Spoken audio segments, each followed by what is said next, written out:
Hello, this is Daniel Mart, and today I'm going to be doing another review. This time around, I'm going to be doing a review for Punk Mambo number 0. I'm pretty sure that's it's either that or Valiant. Actually, Valiant's the company, so I'm pretty sure it's Punk Mambo number 0. Yeah. Um. Yeah. So Valiant, they had these. I forget when. I believe it was January, early January. Yeah. This is a comic. The last comic book I need to review from like two two comic two comic book hauls ago. Actually maybe three comic book hauls ago. Whatever, it's very late. Basically, Valiant, they had this one shot deal, I guess, where they just did a one shot for like 90% of their titles, and I guess this is one of the one shots they decided to do. And basically it was like a jumping off point or jump on point for those who wanted to read those titles. Um, and he didn't pick up the first issues when they originally came out, like between like 6 months to about 3 years ago, from what I know. So yeah, Punk Mambo, I picked it up because number 0 basically. And I didn't at the time, I didn't know it was a one shot. I when I first picked it up, I saw, oh, one shot. I asked the comic book guy, the store owner, he explained it, and I'm like, oh, okay, whatever, and I'll see what happens afterwards. Now we're here. So yeah, before I begin though, 10-second spoiler warning as usual for those who have yet to actually read the comic book and haven't already. Stop the video, go check it out, and then come back and watch the rest of this review. 10-second spoiler warning as usual, starting now.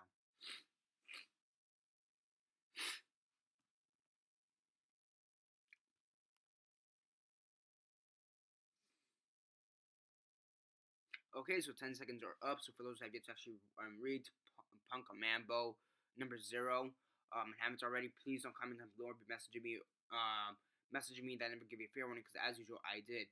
So basically, Punk Mambo, it revolves around this girl, whose name I already forgot, to be completely honest.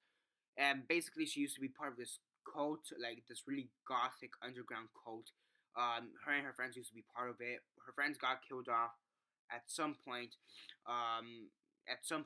Because there's a huge time skip of a couple years. At some point, she got the friends got killed off. It seems like she killed the friends, and now she's basically hiding because the cult is trying to find where she is and possibly kill her.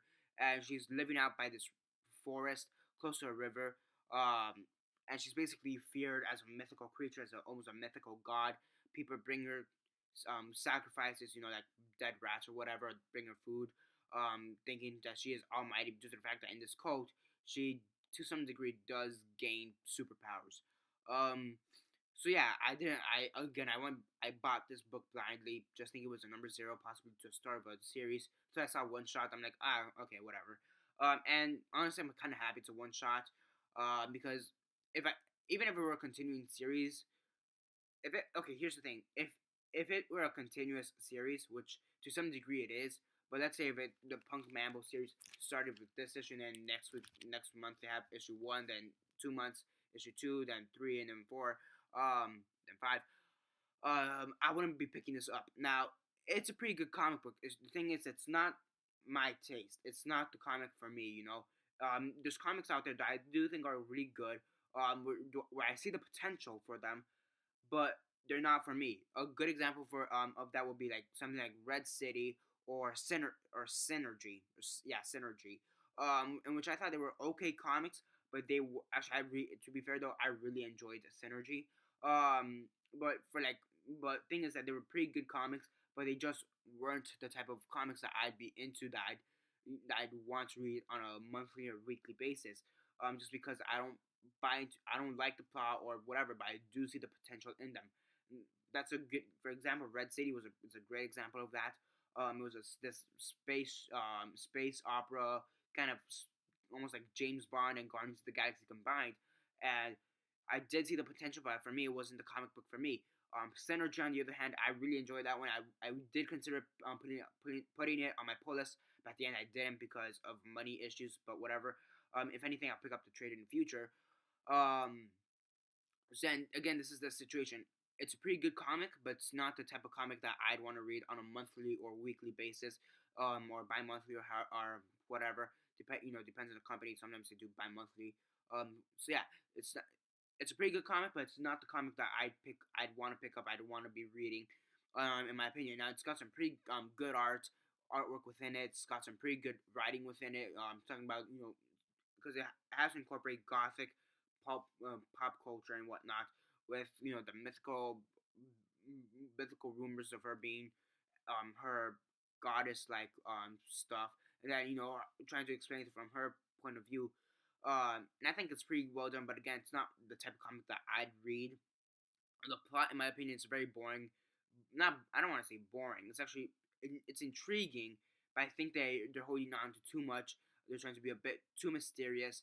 And I think it's again, since this is supposed to be like a jumping on point to the actual Punk Mambo series. I think that's what they were trying to do, intrigue us enough to actually want to read the Punk Mambo ongoing series. And I think to some degree it is effective, but for me it's just not the comic. And yeah, and for me when it's not the thing that I'd be into, for example, if it's not the movie I'd be into or comic book I'd be into, that does affect the grading because it has nothing to do with the plot or whatever. It just has to do with the theme or like or the genre maybe. For example, I don't really like country music that much. I have maybe a few songs.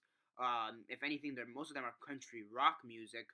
And even after that, I don't listen to those songs that much. Why? Because I don't like country music that much, despite the fact that they do have rock elements in it. And that's a good example.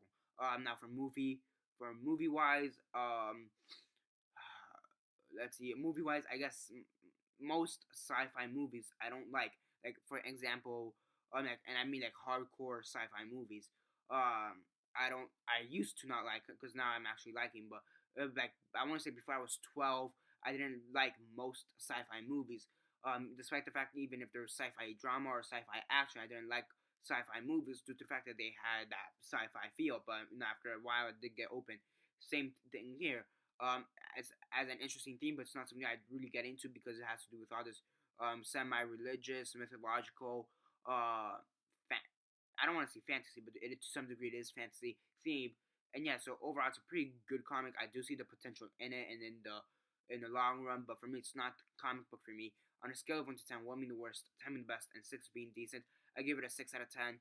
And yeah, that's basically it for this review. Subscribe if you're not already subscribed. I do movie reviews, TV show reviews, and comic book reviews. Comment down below on your thoughts on the comic book. Have you read it? And if not, why not? And if you have, what are your thoughts on it? Aside from that, like the video, share on Facebook, Twitter, MySpace, or whatever you guys prefer. Aside from that, follow me on Instagram, Daniel Mart, and that's basically it for now. This is Daniel Mart signing off.